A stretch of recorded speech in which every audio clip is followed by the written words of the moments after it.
दहिसर मुंबई के उत्तरी छोर पर बसा विधानसभा क्षेत्र। इसे मुंबई का प्रवेश द्वार भी कहा जाता है। 5 साल पहले डीलिमिटेशन के बाद ये विधानसभा सीट अस्तित्व में आई। पारंपरिक रूप से इसे शिवसेना बीजेपी का गढ़ माना जाता है। यहाँ मराठी और गुजराती वोटर सबसे ज्यादा हैं। 2009 के विधानसभा चुनाव में दहिसर से शिवसेना के उम्मीदवार विनोद घोसलकर विधायक चुने गए थे। घोसलकर इस बार भी शिवसेना की टिकट पर चुनाव लड़ सकते हैं। दहिसर सीट उत्तर मुंबई संसदीय क्षेत्र में आती है, जहां से बीजेपी के गोपाल शेट्टी सांसद हैं। दहिसर में गणपत पाटिल नगर नाम की एक नई झोपड़पट्टी बनी है, जिसे कांग्रेस का वोट बैंक माना जाता है। कांग्रेस इसी के दम पर इस बार शिवसेना को चुनौती देने जा रही है। दहिसर में बीएमसी की 6 सीटें हैं, जिनमें से 4 शिवसेना के पास, 1 बीजेपी के पास और 1 सीट पर कांग्रेस का कब्जा है।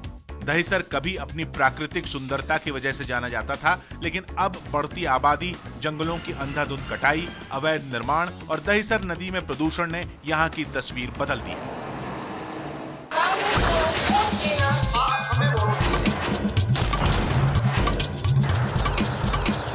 कौन बनेगा मुख्यमंत्री की नुक्कड़ बहस में हम पहुंच चुके हैं दहिसर। दहिसर यानी मुंबई का प्रवेश द्वार। यहां पे हमारे साथ तमाम पार्टियों के प्रतिनिधि मौजूद हैं। विधायक विनोद घोसालकर जी बीजेपी की तरफ से, ओझा जी, उनके बाजू में जिला अध्यक्ष कांग्रेस के अशोक सुत्राले जी और प्रकाश दरेकर जी एमएनएस पार्टी की तरफ से। सबसे पहले निवर्तमान विधायक घोसालकर जी से पूछते हैं, कौन बनेगा मुख्यमंत्री? इस महाराष्ट्र का मुख्यमंत्री शिवसेना का बनेगा और शिवसेना पक्ष में उद्धव जी ठाकरे बनेंगे। कांग्रेस का मुख्यमंत्री है और कांग्रेस का ही मुख्यमंत्री रहेगा। कांग्रेस के मुख्यमंत्री हैं और वहीं रहेंगे। प्रकाश दरेकर जी हमारे साथ मौजूद हैं। लगभग तमाम सीटों के ऊपर चुनाव लड़ने का आपकी पार्टी ने फैसला किया है। खुद राज ठाकरे जी भी चुनाव लड़ने वाले हैं, क्या कहेंगे? राज साहब ठाकरे जी आने वाले 2014 का विधानसभा चुनाव लड़ने वाले और महाराष्ट्र की जनता ने आशीर्वाद दिया, कौल दिया, तो वो महाराष्ट्र के मुख्यमंत्री बनने के लिए तैयार है। क्या मुख्यमंत्री बनेंगे एमएनएस के?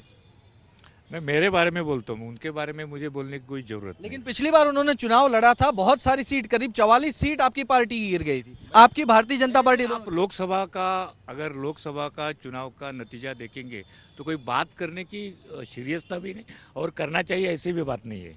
क्या कहेंगे आप? आपको तो बहुत गहरी चोट पहुंची थी एमएनएस की वजह से। गहरी चोट पहुंची, लेकिन इस समय जो आपने लोकसभा के परिणाम देखे और इस समय महाराष्ट्र में भारतीय जनता पार्टी शिवसेना महायुति की सरकार आएगी और मुख्यमंत्री भी महायुति का ही होगा। क्या मुख्यमंत्री महायुति का होगा? कितने काम हुए हैं जनता के? हमारे साथ यहाँ पे दहिसर की आम जनता मौजूद है। कितने संतुष्ट हैं आप?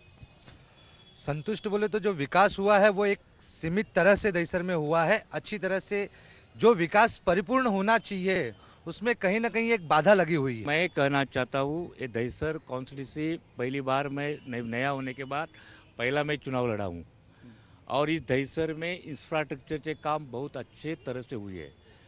आप देखेगा तो दहिसर का डीपी प्लान सामने रखेंगे तो सारे फ्लाईओवर ब्रिज, सारे डीपी रोड, झोपड़पट्टी की सुविधा, पानी की सुविधा, जो भगवती जैसा हॉस्पिटल है उसका एक नया केएम धरती के ऊपर उसका काम चालू है। आरटीओ का जो अंधेरी में जो कार्यालय है वो अभी दहिसर में मैं लाया हूँ, उसका अभी उद्घाटन इस 2 हफ्ते में हो जाएगा। रेशनिंग ऑफिस नया बनाया। दहिसर का आप प्रवेश द्वार बोलते हैं, प्रवेश द्वार भी हमने बनाया है कि दहिसर का 9 करोड़ रुपया खर्चा करके प्रवेश द्वार बनाया है। दहिसर नदी एक बहुत बड़ी समस्या थी और दहिसर नदी के आज 70 करोड़ रुपया खर्चा करके चौड़ी की, लंबाई की है और संरक्षण बीज भी की है सारे। और झोपड़पट्टी में कितने गार्डन, स्पोर्ट कॉम्प्लेक्स जो कुछ बनाया है, तो 5 साल में बहुत अच्छी तरह से जो एमएलए फंड और से फंड लाके, कॉर्पोरेशन से फंड लाके एक अच्छा काम करने का जरूर मैंने कोशिश की है। यहाँ के विधायक बोल रहे हैं मैं 5 साल विधायक है, लेकिन वो भूल गए कि 25 साल उनके पास मुंबई महानगर पालिका है। उन्होंने जो उल्लेख किया कि दहिसर प्रवेश द्वार हमने बनाया 7.5 कोटी और वो बोल रहे हैं 9 कोटी खर्चा करके बनाया है। आप अभी आपका कैमरे के साथ उधर जाइए, वही दहिसर प्रवेश द्वार अंधेरे में है। उधर बृहन मुंबई महानगर पालिका जो नाम लिखा है वो नाम बराबर नहीं है। ये काम है, प्रवेश द्वार अस्मिता तो होना ही मांगता है, लेकिन आम आदमी का विकास डेवलपमेंट किधर दिख नहीं रहे। एक मिनट और बोल रहे हैं, मैं भगवती रुग्णालय मेडिकल कॉलेज करने का है, 2 मिनट मेरे को वक्त दो। अपना खारकुटी का प्रश्न है, गणपत पाटिल नगर झोपड़पट्टी का प्रश्न है, शिवाजी नगर झोपड़पट्टी का प्रश्न है। यहाँ के विधायक जो है वो विधायक के पास डीएसएफ जैसे 6-7 मैदान है, उद्यान है, उधर के लोगों को, ये स्थानिक लोगों को वो मैदान का, वो बगीचे का जो आस्वाद लेना मांगता है वो नहीं ले सकता है। ये विकास करने के लिए, आम आदमी के लिए और काम करने के लिए जो होना चाहिए वो काम मेरे को ऐसा दिख नहीं रहा है।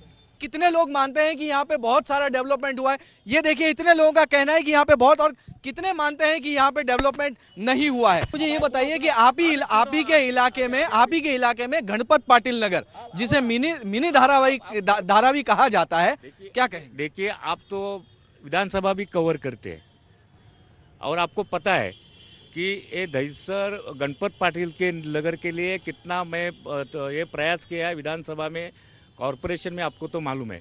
अभी ये गवर्नमेंट की पॉलिसी 2001 तक बनी है, बराबर है। उधर अभी 2001 के झोपड़पट्टी को संरक्षण है। अभी आने वाले दिनों में ये कांग्रेस सरकार ने कुछ डिसीजन नहीं लिया, लेकिन हमारी सरकार आएगी तो 2001 तक के लोगों को सुविधा देके बाकी अनाथरहित अगर होने नहीं देगा। ये बोला है गणपत पाटिल नगर का, उन्होंने गणपत पाटिल नगर झोपड़पट्टी तोड़ने के लिए उपोषण किया, आंदोलन किया, और वही झोपड़पट्टी तोड़ने के लिए आंदोलन किया, और वही झोपड़पट्टी में विधायक घोसालकर जी ने उनके निधि से टाकी दिया। मुझे ये क्या समझ ले? दोहरी नीति का आरोप। आप शिवसेना का कहना था कि 1995 का काउंसिलर ने बराबर बात करना चाहिए। ह्यूमैनिटी ग्राउंड पे ऊपर उनको एक टाकी दी है और वो टैंकर से पानी देता हूँ, वो टैंकर का पैसे गणपत पाटिल नगर के लोग बैठते कुछ भी बात कह के नहीं चलेगी। लेकिन कहते हैं कि कांग्रेस का हाथ था गणपत पाटिल नगर को बसाने में और बढ़ाने में, क्या कहेंगे? कांग्रेस का हाथ हमेशा गरीबों के साथ में रहता है, जहाँ जहाँ गरीब बसते हैं, क्योंकि यहाँ बोरीवली दहिसर में 50 लाख के नीचे फ्लैट नहीं मिलता है कम से कम। और जो गरीब, आपको मजदूर चाहिए, आपको ड्राइवर चाहिए, आपको रिक्शा वाला चाहिए, आपको भाजी वाला चाहिए, अगर वो आपको चाहिए तो उसका घर भी नजदीक होना चाहिए, काम वाली चाहिए। वो कोई बिल्डिंग से रह के नहीं आएगी, 2 रूम किचन में रहने वाली काम वाली नहीं होती है, वो ऐसे ही झोपड़पट्टी में रहती है। और ऐसे झोपड़पट्टी वाले लोग भी मेहनत करके बम्बई में आगे आए हैं, उनका भी ख्याल हमको करना पड़ेगा। अगर इस बात का शिवसेना और किसी को विरोध है, मैं तो देख रहा हूँ कि दोनों आपस में लड़ रहे हैं। मैं बोलता हूँ कि दोनों लड़े, हम लोग कपड़े संभालेंगे।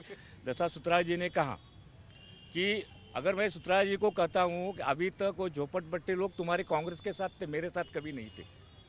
अभी भी आप देखिएगा लोकसभा के चुनाव में सारे वोट संजय निरुपम साहब को मिले हैं। तो भी हम लोग वोट का राजकारण नहीं करते, एक आदमी का राजकारण। तो आप 5 साल संजय निरुपम थे, उसके 5 साल गोविंदा जी थे, उसके उपकी नगर सेविका थे, आप लोगों ने क्यों नहीं किया? आपका सीएम था, सीएम भी आया था महापालिका चुनाव में, मेरा बच्चा लड़ रहा था, तभी सीएम ने ही उधर जाके मीटिंग लेके उनको सब बात कही थी, वो आप लोग भूल गए? क्या भूल गए?